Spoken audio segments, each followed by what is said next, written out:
Assalamualaikum warahmatullahi wabarakatuh. Pada video kali ini saya akan membahas mengenai emulsi ya. Seperti yang sudah dijelaskan di Farmasetika 1, di mana emulsi merupakan bentuk sediaan yang terdapat zat atau senyawa berbentuk minyak ya. Untuk sediaannya bisa berupa obat dalam maupun obat luar ya. Untuk krim juga ya, sudah dijelaskan di pertemuan sebelumnya. Ada krim yang bentuknya emulsi ya, ada krim juga yang bentuknya suspensi. Pokoknya yang menjadi kunci emulsi itu ada zat yang berupa minyak, baik padat maupun minyak cair ya. Langsung saja ke materi.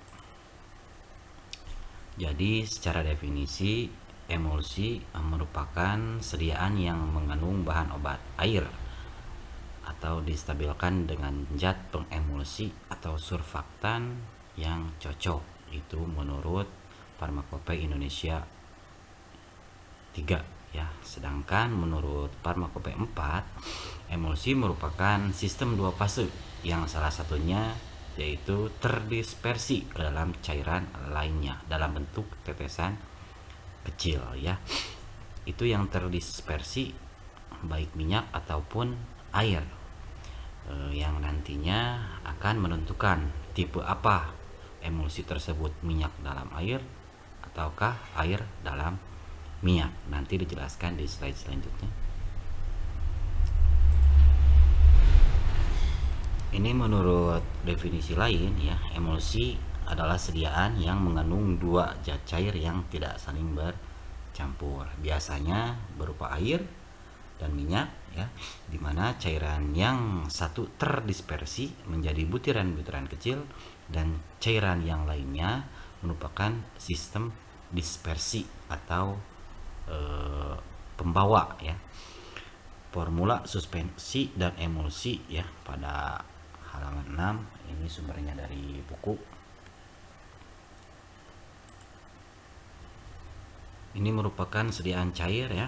Untuk PowerPoint ini mungkin tidak asing lagi, sudah saya sampaikan di Farmasetika 1 pada materi sediaan larutan ya. Secara umum larutan ada dua ya, ada sistem homogen dan heterogen. Kita ke yang heterogen ini ya. Heterogen itu sistem dua fase ya, dimana ada suspensi, ada emulsi ya. Untuk suspensi kita skip karena sudah disampaikan oleh Bapak Yogi, dan yang kita akan bahas kali ini yaitu emulsi ya. Dimana di sini emulsi itu ada dua zat ya, cair-cair, biasanya air dan minyak, dan tipenya biasanya ada dua ya. Ada oil in water atau water in oil. Ini minyak dalam air ya, berarti minyaknya dalam bentuk tetesan kecil, airnya sebagai pembawa. Komposisi air dan minyak ini biasanya yang paling banyak yaitu airnya ya. Kalau untuk air dalam minyak, berarti ada air di dalam minyak, berarti dalam bentuk tetesan kecilnya yaitu air, sedangkan pembawanya minyak. Otomatis komposisi yang paling banyak di sini adalah minyaknya ya. Ini merupakan gambaran sediaan emulsi ya, dimana ada minyak, ada air ya. Mereka tidak saling bercampur. Supaya bisa terdistribusi antara air dan minyak ini, maka diperlukan surfaktan ya. Karena dengan adanya surfaktan, maka ini akan menjadi terdistribusi, dimana sifat dari surfaktan itu sendiri, biasanya surfaktan itu berupa emulgator ya. Kalau di suspensi, suspending agent. Kalau di emulsi, emulgator. Ini surfaktannya sifatnya menurunkan tegangan permukaan. Karena ini tidak saling bercampur, dengan adanya surfaktan maka tegangan permukaannya diturunkan sehingga dapat terdistribusi pada fase pembawanya. Ini contoh emulsi minyak dalam air, di mana ini minyak dalam bentuk tetesan kecil dan air komposisi yang paling banyaknya ini merupakan fase pembawanya ya. Ini kalau kita perbesar ya, ini molekul air ya, molekul air ini bagian yang ini yang biru cincin ini bagian polarnya, yang non polarnya pasti mendekati bagian minyak ya. Ini yang contoh air dalam minyak, di mana air dalam bentuk tetesan kecil ya, sedangkan pembawanya yaitu minyak ya. Ini terbalik ya, karena di tengah itu bersifat polar, jadi kepalanya itu mendekati air dan ekornya itu mendekati ke minyak ya.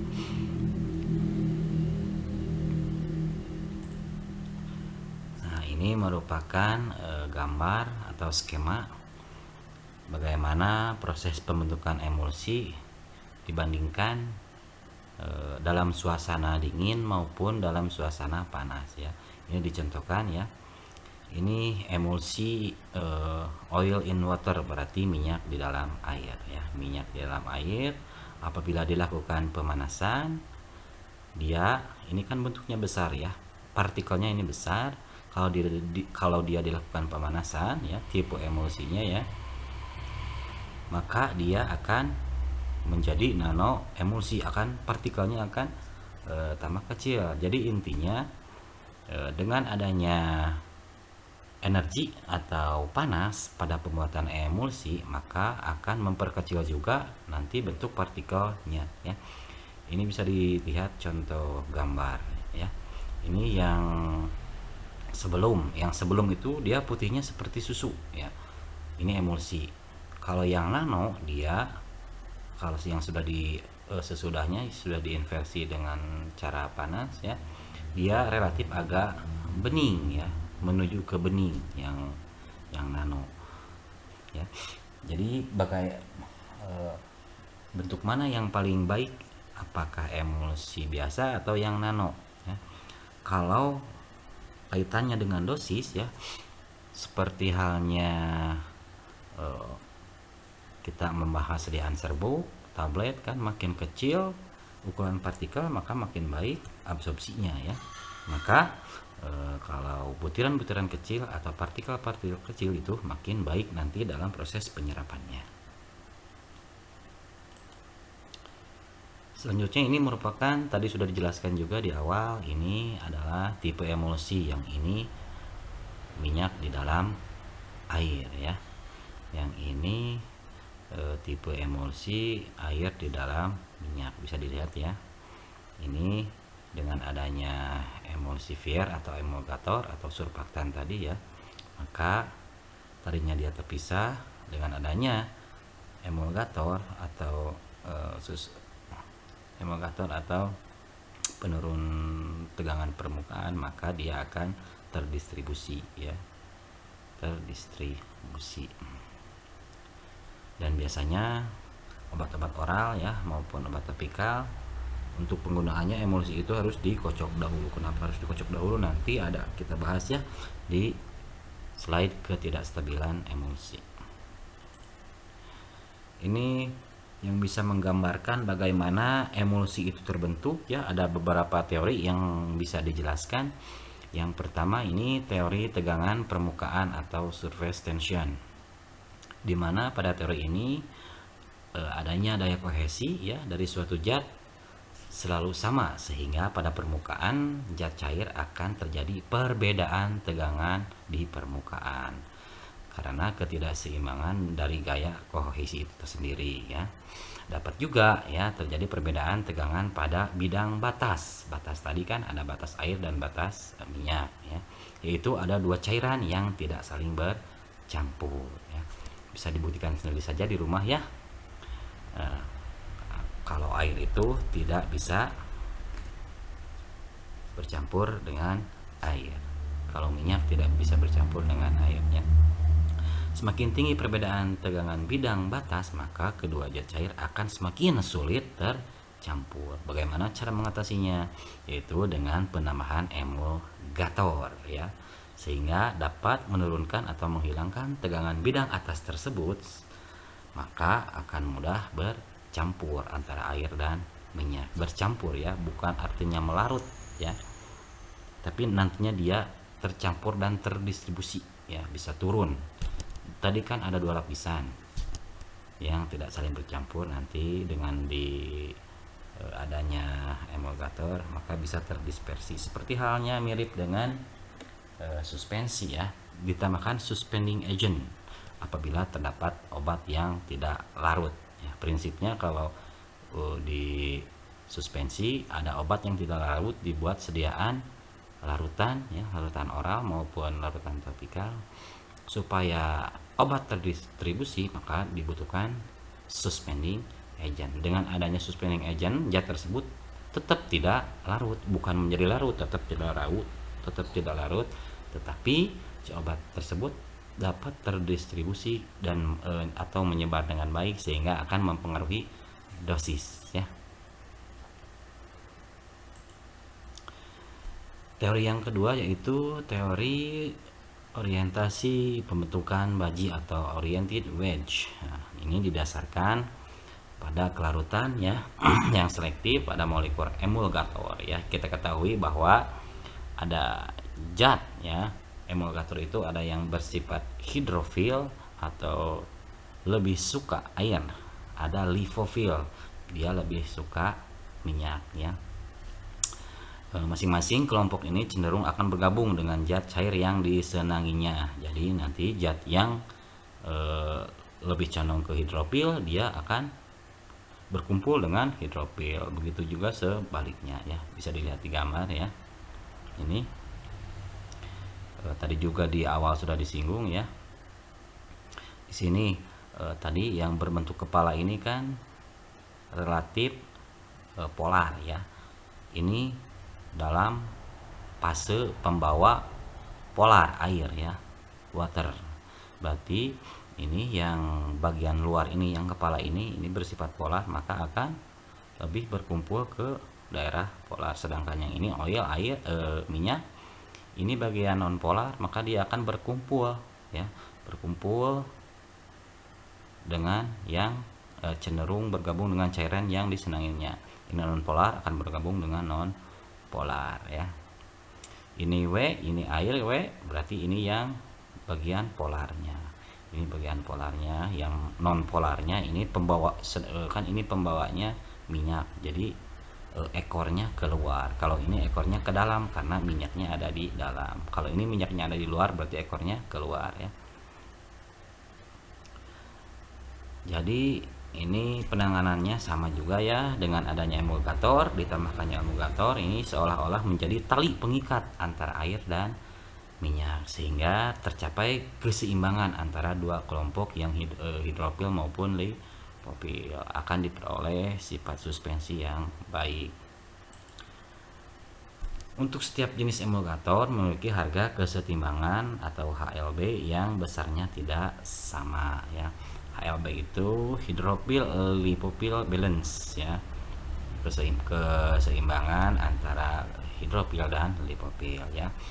Ini harganya yaitu angka HLB ini menunjukkan perbandingan antara kelompok hidrofil dengan lipofil. Nanti ada perhitungannya ya, kita latihan nanti ada soalnya ya. Semakin besar harga HLB maka semakin besar pula ya kelompok yang suka air. Jadi kuncinya kalau angka HLB-nya besar berarti banyak yang suka air. Artinya emulgator akan lebih mudah larut dalam air. Begitu juga sebaliknya. Makin kecil HLB maka makin nonpolar ya. Selanjutnya teori selanjutnya yaitu lapisan film. Ini mengungkapkan bahwa emulgator akan diserap pada batas atas antara bagian air ya yang hidrofil dan lipofilnya minyak, sehingga terbentuk lapisan film yang akan membungkus partikel fase internal ya atau fase dalam. Jadi dengan terbungkusnya partikel tersebut akan menjadi penghalang bagi partikel yang sejenis untuk bergabung ya. Fase dispersi atau internal menjadi stabil dan emulsi menjadi stabil. Ini contohnya ini. ini bagian yang polar, ini non polar ya. Tadi sudah dijelaskan. Ini yang polar, ini non polar. Jadi di sini kalau di teori lapisan film seolah-olah ini ada terbentuk lapisan film ya. Sehingga ini tidak saling berdekatan ya, sebagai penghalang ya. Jadi ini tidak berdekatan. Ini juga tidak berdekatan ya. Secara prinsip kan kalau ini polar mendekati dengan polar dia akan bergabung, kalau ini tidak ya, karena dengan teori lapisan film ini dia akan menjadi batas ya. Ini real form yang terbentuk, ini emulsi yang terbentuk.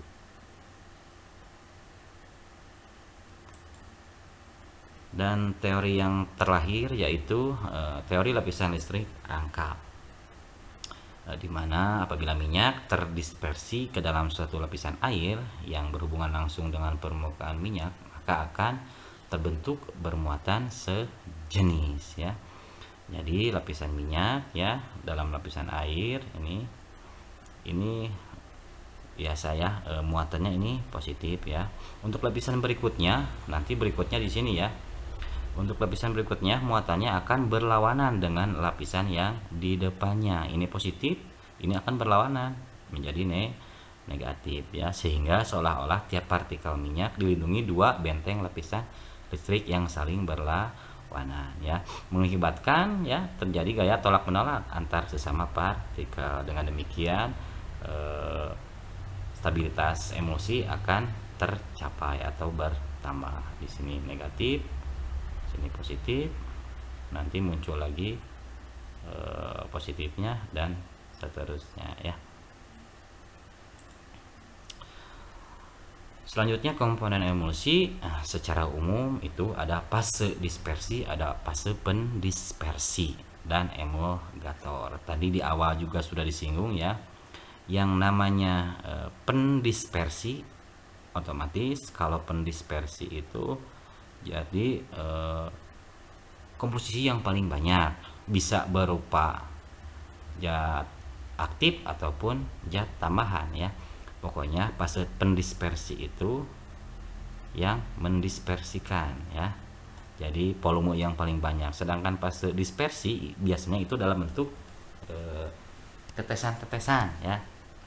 Baik itu zat aktif maupun zat tambahan. Pokoknya kalau dilihat dari komposisi, fase dispersi itu paling sedikit, sedangkan pendispersi itu paling banyak. Kalau dilihat dari khasiat itu bisa dilihat saja ya, zat mana yang berkhasiat ya, mana berkhasiat, mana zat tambahan.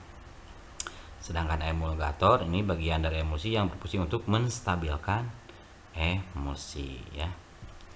Ini komponen tambahan lain ya, bisa ditambahkan. Kalau untuk skala farmasetik ya, kalau untuk meracik di apotek kiranya itu untuk pengawet mungkin tidak perlu ya. Kalau nanti untuk skala teknologi, karena nanti si sediaan dibuat dan disimpan secara berbulan-bulan bahkan bertahun-tahun, jadi diperlukannya pengawet misalkan. Kalau pewarna boleh lah skala farmasetik, pengaroma boleh, perasa untuk memperbaiki penampilan dan rasa juga ya.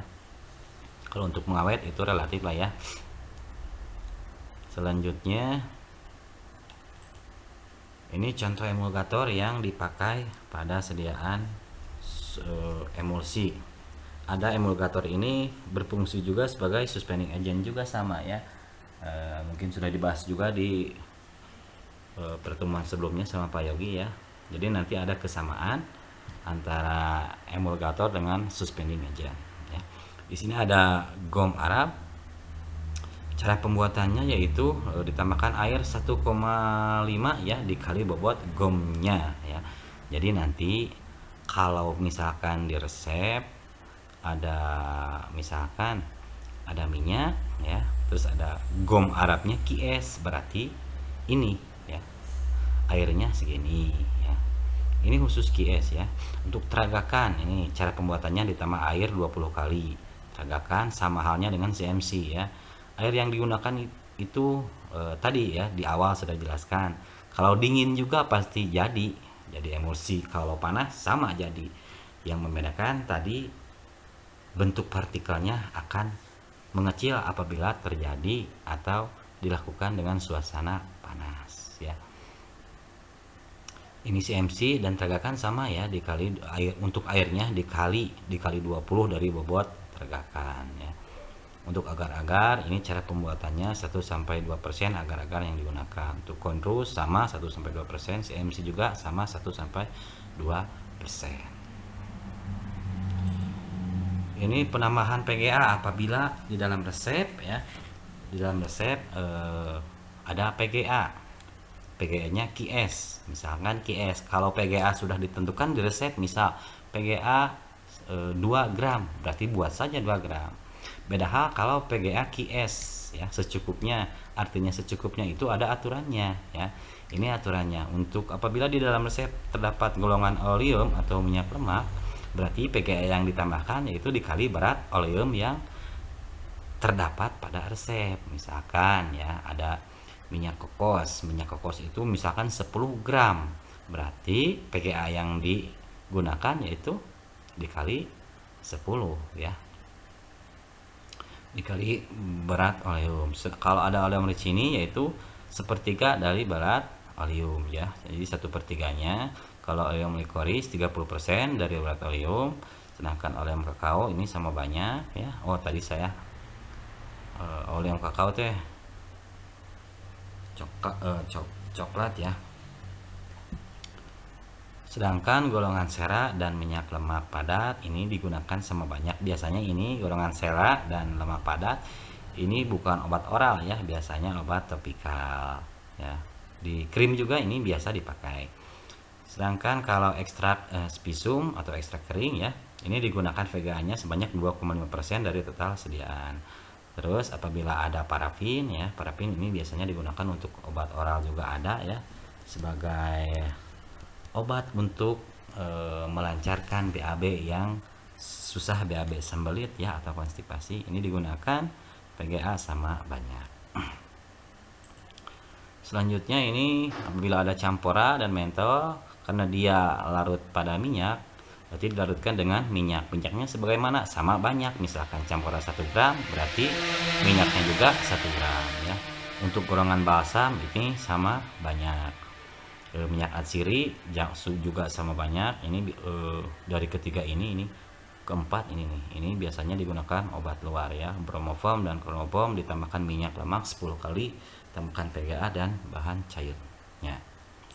Ini selanjutnya emulgator itu ada yang dari alam ya. Yang pertama kuning telur. Nah, kuning telur ini cara pembuatannya gampang saja, dimana kuning telur nanti ya dimasukkan ke dalam mortir, lalu digerus kuat, setelah itu dimasukkan minyak sedikit demi sedikit, lalu diencerkan dengan air, disaring ya dengan kasar. Ada adep selanae, ini biasanya untuk obat luar ya. Emulgator mineral yaitu ada yang dari magnesium aluminium silikat atau nama lainnya Vigum ya. Cara pembuatannya itu dipakai hanya 1% saja. Untuk bentonit ya, bentonit itu dari tanah liat atau tanah merah ya. Cara pembuatannya itu 5% saja ya, 5% saja bentonit. Nanti ini seperti halnya tanah, menggunakan tanah dan biasanya digunakan untuk obat luar. Di suspensi juga ada ya, biasanya kalau di suspensi ini obat gatal ya, contohnya itu kaladin biasanya menggunakan suspending agent ini untuk sediaan suspensi ya, bukan emulsi. Yang digunakan kalau bentonit magma, kalau magma itu dalam bentuk cairan ya, yang digunakan sebanyak 25%, sedangkan kalau bentonit murni dalam bentuk serbuk atau dalam bentuk tanahnya itu 5%. Kalau magmanya itu 25% yang digunakan. Untuk emulgator buatan atau sintesis, contohnya di sini ada twin dan span ya. Ini twin ini merupakan golongan ester dari serbitan dengan asam lemak ya, mengandung ikatan eter dengan oksietilen. Ini merupakan macam-macam twin 20, 40, 60 dan 80. Ini merupakan jenisnya, bukan harus dihitung ya, ada angka 20 ini merupakan jenis dari twin itu sendiri ya. Ini komposisinya, ini merupakan pemeriannya ya. bentuk fisiknya. Jadi nanti kalian kalau untuk sediaan larutan baik sirup, suspensi, emulsi, pokoknya larutan itu alangkah baiknya nanti di jurnalnya untuk pemerian ya, pemerian itu harus ada karena nanti menentukan perlakuannya juga di teknik pembuatan. Mana yang golongan minyak, mana yang golongan air, mana yang larut air, mana yang larut minyak ya. Jadi nanti di jurnal alangkah baiknya atau bagusnya itu dicantumkan ya untuk kelarutan dan pemeriannya bentuknya. Twin 40 ini seperti minyak. Kalau twin 60 ini semi padat ya seperti minyak tapi agak padat, dan twin 80 ini seperti minyak. Sedangkan span ini merupakan ester dari sorbitan dengan asam lemak. Ini sama ada jenisnya 20, 40 dan 60. Ini merupakan dari sorbitan monobiurat berupa cairan ya. Untuk span yang jenis 40 ini merupakan sorbitan monopulmitat ya, padat seperti malam, seperti sera alba, flava ya. Untuk span 40. Untuk span 60 ini sorbitan monooleat ya, cair seperti minyak bentuknya. Untuk metode pembuatan emulsi ya ada beberapa macam, ini juga disesuaikan dengan bahan atau karakteristik zat yang dibuat ya. Ini yang pertama kita bahas untuk metode gom kering ya. Ini perbandingan 4 2 1 di mana gom nanti dicampur dengan minyak sampai homogen. Jadi nanti gomnya dilangsungkan dicampur dengan minyak. Setelah homogen ya ditambahkan 2 bagian air ya. Airnya bagaimana? Tadi sudah jelaskan, mau dingin mau panas juga silahkan ya, nantinya nggak apa-apa. Kalau panas itu lebih baik ya, akan mengecilkan bentuk dropletnya. Lalu campur dan gerus sampai homogen ya. Metode ini cocok untuk emulsi yang dibuat dari emulgator gom kering. Selanjutnya metode gom basah ya. Kalau metode gom basah sebaliknya dari yang kering. Kalau ini gomnya dicampur dengan air sebagian ya. Setelah itu ditambahkan minyak secara perlahan. Tadi di kering mah ya. Kalau di kering airnya yang ditambahkan secara perlahan. Lalu terakhir sisa air ditambahkan lagi sambil digerus. Gerusnya harus cepat ya. Sampai terbentuk korpus. Biasanya korpus itu ditandai larutan atau cairan berwarna putih seperti susu ya. Metode ini cocok untuk emulsi yang dibuat dengan mucilago atau gom yang tidak larut sebagai emulgator ya. Metode gom basah ini penting juga untuk digunakan jika emulgator yang tersedia hanya dalam bentuk air atau harus dilarutkan terlebih dahulu sebelumnya. Jadi emulgator itu ada yang dalam bentuk kering, ada dibuat dulu mucilagonya ya. Setelah mucilago terbentuk nanti ditambahkan larutan lain sehingga terbentuk korpus emulsi ya. Selanjutnya metode pembuatan emulsi yang metode botol ya. Ini gom dimasukkan ke dalam botol, ditambahkan air, langsung dikocok kuat ya. Gomnya dimasukkan ke dalam air lalu dikocok kuat.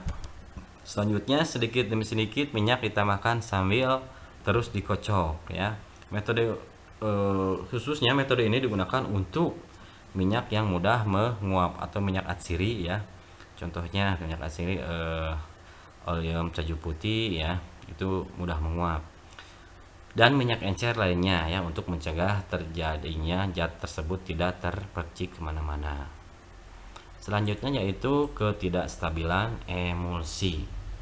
Ada 4 ya, ada coalescence, ada flocculasi, ada creaming, ada breaking ya. Ini merupakan